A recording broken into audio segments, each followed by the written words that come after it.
फेरि जन्मिनै पर्ने भयो भन्ने एउटा कविता धेरै पटक पढिएकै कविता हो।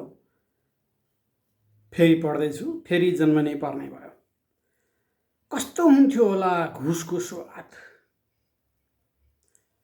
कस्तो हुन्थ्यो होला घुसको स्वाद, भ्रष्टाचार गरेपछिको आत्मसन्तुष्टि, बिचौलियाबाट सङ्कलित अकुत सम्पत्तिको आनन्द, कस्तो हुन्थ्यो होला बिना उद्यम अर्बपति हुनुको मस्त अनुभूति, सिद्धान्तमा सर्वहारा जीवनशैलीमा सर्वस्व मारा हुनुको पाखण्ड अनुभूति।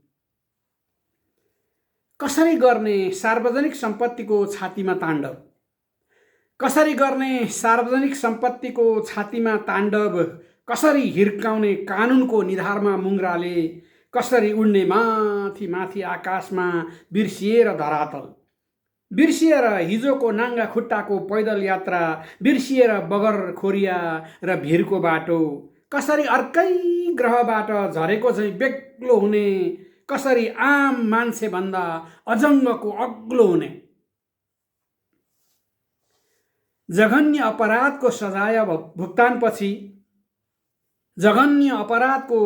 भुक्तानपछि झ्यालखानाबाट निस्केको भोलिपल्टै पिर्कामा चढेर सलामी खाँदा पटक्कै शरम नलाग्ने कसरी हुने, तै सिकिन्थ्यो कि अर्को जुनीमा फेरि एकपटक जन्मिनै पर्ने भयो।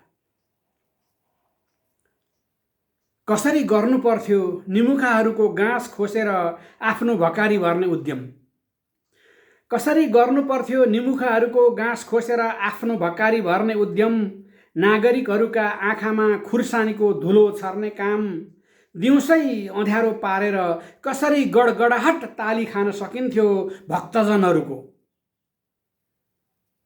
कसरी ठाडै भइराख्थ्यो होला शिर, कसरी ठाडै भइराख्थ्यो होला शिर, नैतिक पतनको खाडलभित्र खसिसकेपछि पनि बढुवाका लागि कति अङ्क थपिन्थ्यो होला कालो झन्डाको दर्शनले, ऐनामा कस्तो देखिन्थ्यो होला मोसो लागेको आफ्नै अनुहार, कति सन्तुष्टि मिल्थ्यो होला छल्न सक्दा निधारमा जुत्ताको प्रहार,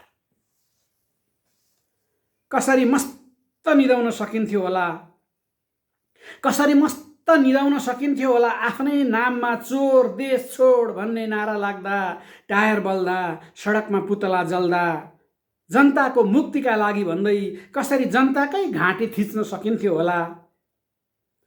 त्यस्ता रोमाञ्चकारी अनुभव गर्न पनि अर्को जुनी फेरि जन्मिनै पर्ने भयो।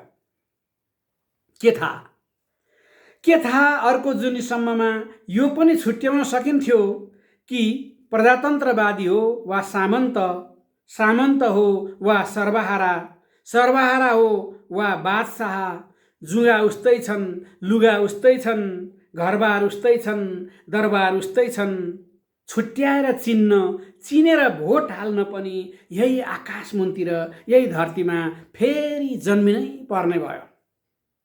धन्यवाद।